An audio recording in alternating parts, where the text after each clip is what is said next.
the 10th at 10 o'clock a.m. The CIA, that's the Cincinnati Improvement Association, will be having a showcase at the Cinema Deluxe Springdale 18 of the movie Selma. That movie is highly touted, and of course I'm in it, so I'm going to encourage you to go out and see it. It's absolutely a life-changing experience to be a part of this. Now, you can do this by being with people of like mind and like spirit by getting the ticket, and of course you need to buy the tickets in advance. That's $10 in advance, and give them a call to get your tickets at 513-205-2656. That's 513-205-2656 or 513-378-1552. That's 513-378-1552. That's the movie Selma. And, of course, there's a matinee they're going to be having at 10 o'clock a.m. It's at the Cinema Deluxe Springdale 18. And, of course, $10 in advance. Make sure that you're a part of that. This is an incredible movie. You need to make sure that not only you but your entire family sees this movie, because there is a parallel. There's a correlation between what's happening in the Cincinnati area and what happened in Selma back in 1965. We have Judge Tracy M. Hunter on the line. I am so elated. You just don't know how elated I am to have Judge Hunter on my show.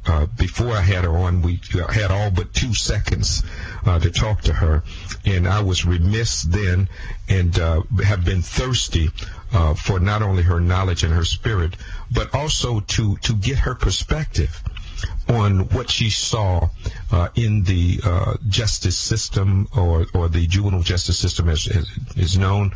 And not only that, but what does she see as remedies, as solutions to these issues? But before we go back to Judge Hunter, we're going to go to Esther first and bring her on and talk with her. Esther, you got the power. What's your comment? Yes, I want to just say hi to you all, and it's good to hear you all on. And Judge Hunter, I just appreciate you, the Lord bringing you through. And I believe the Lord wanted me to share with you, or for you to meditate on the 40th Psalm. I was in prayer the other morning, and that came to my mind, and I believe the Lord wants you to read and meditate on the 40th Psalm. Well, thank you. And that's basically it. That's basically what I have had to say, and I'll be in prayer for you. Well, I appreciate that. Thank you. God bless you. Bye-bye. Thanks, Esther, for calling. One thing that I want people to know, that although there was a semi-victory that you're not going to jail, this is not over with. And I also want people to understand that they got to continue to fight. They got to continue to support, because there are still lingering issues that needs to be addressed. You need to get back on the bench. All of those things need to happen. There's not only there's a conviction that needs to be overturned, there are still counts that were hung that are still lingering as well. So I think sometimes people overly celebrate too early, and don't recognize that this is not complete and it's not over with. Oh, yeah, absolutely, and it's far from over. It's very far from over. Staying out of jail was just an interim action that we were seeking while we are going through the appeals process, which has really yet to begin. And the appeal is, of course, the conviction on, and I'll call it the wrongful conviction, on that particular count. And so we'll be appealing that. And then simultaneously, there are still 8 charges that resulted in a hung jury. And they can bring those charges at any time. They wanted me to waive speedy trial, actually to stay out of jail. And I would not waive speedy trial, and even for that reason. And so there are still 8 pending charges. And those I can be retried on those 8 charges. And so there is just a long road ahead. And so that the conviction being overturned, it's going to take a long time. And so we need people to understand that was just allowing me to stay out while we appeal that conviction. And so it was stayed until we fight that conviction. But then the other things are still out there. Right, absolutely. I just wanted to put in perspective so people don't spike the ball before you get into the end zone. All right, let's go to G. G, you up next. You got the power. What's your comment? Brother Neil, how are you? I'm doing great. How you doing? I'm doing just fine. Judge Hunter? Yes. How are you? Good to hear your voice. I'm blessed of the Lord. Hey, it's always good to hear yours. And, of course, thank you. We are with you. And, as you know, I couldn't have been with you at the trial or what have you, but I was with you in spirit. And that's all that matters. Yeah. So I thank you for that. Yeah. Take this one with you always, Psalms 91:1. I can't quote it verbatim, but, of course, you know what it is. He that dwelleth in the secret place of the Most High God shall abide under the shadow of the Almighty. Absolutely. Thank you, Judge. Thank you. Hey, I look forward to seeing you in 15. I didn't get a chance to see you in 14, but I look forward to seeing you sometime in 15. I definitely hope to see you. God bless you. Hey, you know, and I still love you.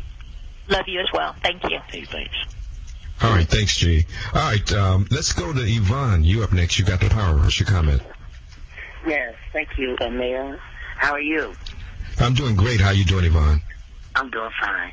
Hi, Tracy. How are you? I'm wonderful. Tracy, I just have a couple of questions. My first question is, when you ran for this position, or when you ran for the judgeship, did you expect to encounter what you have encountered? I definitely expected a great deal of opposition. I did. The reason being, there's never been an African-American, male or female, in that seat in over 100 years, and there's never been a Democrat in that seat. And so definitely from both a racial standpoint as well as a political standpoint, and quite honest, from a spiritual standpoint, I certainly expected a very high level of opposition. Did I expect to be charged with crimes? Absolutely not. Did I expect them to go to that degree to get me out of office? Absolutely not. And what made you run for that seat versus other seats or other positions? I was only interested in that particular position. That was something I probably, honestly, years ago that God had been dealing with my heart about. I used to practice in the juvenile court as a criminal defense lawyer, and I represented juveniles. And I saw a lot of things that disturbed me, quite honestly. And I practiced for a period of time, and then I stopped practicing in that particular system because it was actually just so disturbing to me. And I always told God that if I ever went back there, Lord, the only way I would ever go back is I would go back as a juvenile court judge where I would be able to try to right some wrongs, where I would go into the system, because people don't understand that's the feeder system. The juvenile system is the feeder system into the adult system. And people had to mistakenly believe that, oh, whatever happens as a juvenile, you know, that's no big deal. That's not true. That's far from true. In fact, everything that happens as a juvenile sets in motion their success as an adult. And I knew that. I saw a lot of things that were wrong. A lot of times the children were not properly represented. They may not be represented at all by lawyers. Or we didn't have lawyers that were vigorously or zealously fighting for the juveniles. And so I went in specifically. There was not another judgeship, quite honestly, that you could have offered me, specifically because I knew that God had called me to the juvenile court system. And so it started many years ago. I kind of put it off, and every time it would come up, I'd say, well, Lord, I'm working on this, or Lord, I'm working on that. And finally, God moved some things out the way, and he will do that sometimes. When he's trying to position you or put you where he wants you to be, he will allow other things to be moved out of the road so that you can focus on what he's telling you to do.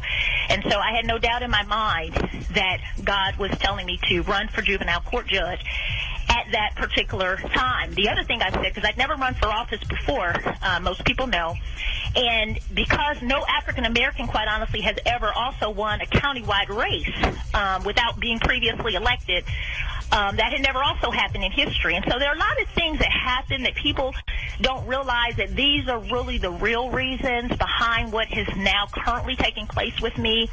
History was made on a lot of different fronts, even down to winning a county-wide election for the first time in history. And so I had told God, as crazy as it was, because there were a lot of people that did not believe, number one, because no African-American had ever won a countywide election before, and without being previously elected or having already been appointed to a position and been there for a long time. And so they thought it was impossible. Many people said it was impossible. I have people even today that supported me, even helped me during the campaign. But now when they're honest, they say, you know what, I really didn't believe that it was possible. But see, the Bible says that with man it is impossible, but with God all things are possible. And when God tells me something, and I know for sure he said it, I mean, there are things, sometimes we get things and it's just us. And we're like, okay, God, is that you or is that me? But then there are times when you really have a relationship with the Lord and you walk with him, there are times that he will tell you to do something and you know that that's God. Just like when I started doing prayer walks in the city of Cincinnati in Kentucky and did them for almost 14 years, every single month, nonstop.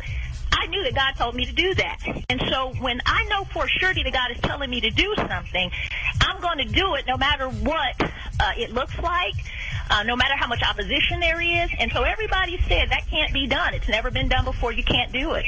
But God had told me to do that. That's number one, why I ran. But I also said to God, Lord, you know, this Hold up, Judge. Can I do this? Judge, I want you to complete that. And, Yvonne, thank you for being we got to take a break. Oh, man, I have one more question. Oh. Yeah, I know you did, but that's okay. We got a lot of folk on the line. And, Okay. and at some juncture, we'll have the judge back on at another point in time. But we want to make sure that we are respectful of the breaks. Okay? Thank what you, we're going to do Mr. is we're talking. Thank you so very much. We're talking with a Judge Pastor, Tracy M. Hunter, and of course we're going to be talking more with her. She's got both hours, so we got an hour and a half to continue our conversation. So we'll have time for you to join in the conversation as well. You can give us a call at 513-749-1230. That's 513-749-1230. We'll be right back right after the message from your local station. Stay close.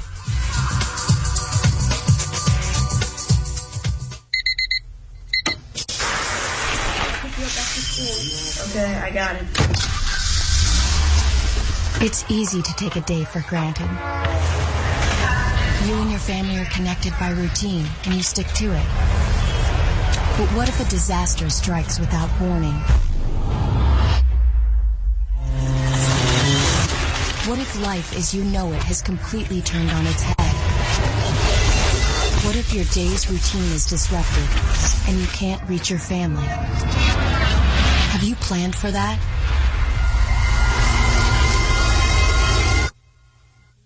Before a disaster turns your family's world upside down, it's up to you to be ready. Get a kit, make a plan, be informed. Today, learn how at www.ready.gov. Ready.gov. This message brought to you by the Federal Emergency Management Agency and the Ad Council. Dave, what are you doing? Just sending a gift to Dave 2037. Who? Me in the future. I save a little money from every paycheck as a gift to Dave 2037, so you can spend it on things like anti-gravity boots or a hologram Doberman, something cool like that. I think Dave 2037 deserves it. He worked hard. What are you getting Steve 2037? I guess I was thinking Steve 2037 would just fend for himself. Well, all right, but don't expect to be borrowing my anti-gravity boots. You want to have money in your future? You got to start saving now. Putting some money from every paycheck into a savings account or contributing to your 401k can make a big difference later. Put away a few bucks, feel like $1 million. For free ideas and easy ways to save, go to feedthepig.org. That's feedthepig.org. Hey, let's just hope Steve 2037 doesn't get his hands on a cold time machine, because he is going to come back here and knock some sense into you. This message brought to you by the American Institute of Certified Public Accountants and the Ad Council.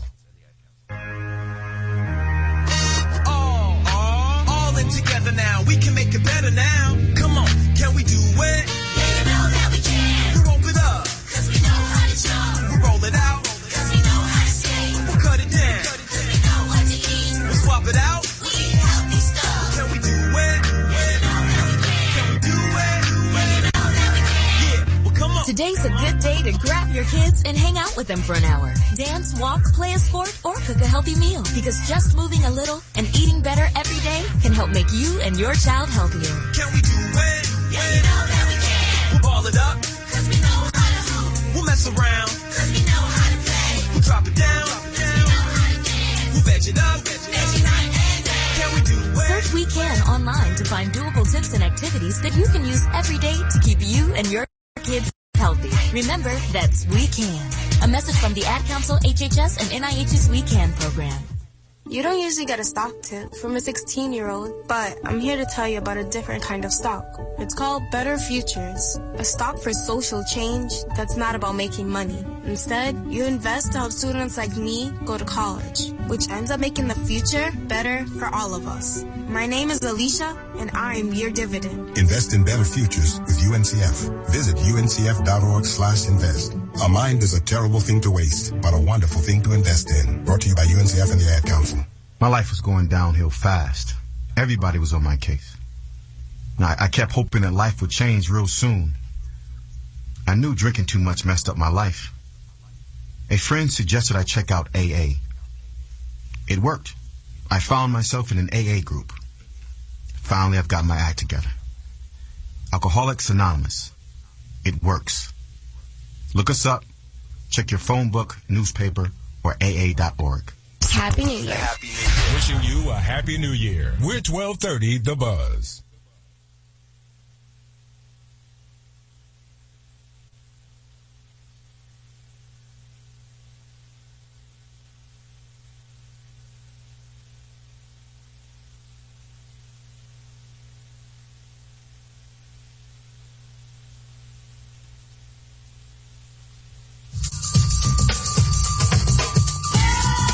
Okay, you're back again with You Got the Power. Let's continue our conversation. We are talking with Judge Pastor Tracy M. Hunter, and of course we're talking about the juvenile justice system, talking about her ordeal and what took place in the Hamilton County Juvenile Court. But more importantly, what do we do? Because what we recognize is that things are not relegated to Hamilton County or Cincinnati in terms of the disparity of treatments, in terms of the inequities that exist within the court system, in terms of the number, just the voluminous amount of young people who go through that system, and what can we do to turn that around, to reverse the school to prison pipeline? What can we do to reverse that? We're going to talk with Judge Hunter because, you know, she saw it up close. She had a panoramic view of what took place, and so we're going to try to glean from her perspective on what happened. We're going to start with Nate in Livingston. You up next, Nate. You got the power. What's your comment? Hey, good evening, Mayor Neal, and good evening to you, Judge Tracy Hunter. Good afternoon, Nate Livingston. How are you? I am, well, first of all, let me just say that for people, this is sort of an inside joke because in one of their last court filings, the special prosecutor said that I am Tracy Hunter's close personal friend and some other things, which, you know, I would be proud to say that I'm her close personal friend, even though I really am not. I mean, I know her, and I've known her for years, and I appreciate her and appreciate her work, and I think she was doing a good job down there at juvenile court. But I just thought I would throw that out there sort of to break the ice. Now, Judge Hunter, I am very angry, and I tend to be angry from time to time. And I'm angry because I don't believe that you are being well served. And I'm frustrated because I'm not in a position to act on all the things that I think are being done wrong. And so I want to phrase this in a question to run down some of these things that I'm angry about and see what your response is. Mm-hmm. First of all, this interview that you're doing, I think should have been promoted. And I just heard about it the last few minutes of Bishop Bobby Hilton's show. So if I hadn't been listening to that show, I wouldn't have known that you were on. And it's not just this show. The CIA group is having the movie premiere that I just heard Mayor Neal talking about. But unless you listened to his show last week, I don't think that information is readily available. I think that your the Tracy Hunter Legal Defense Fund is having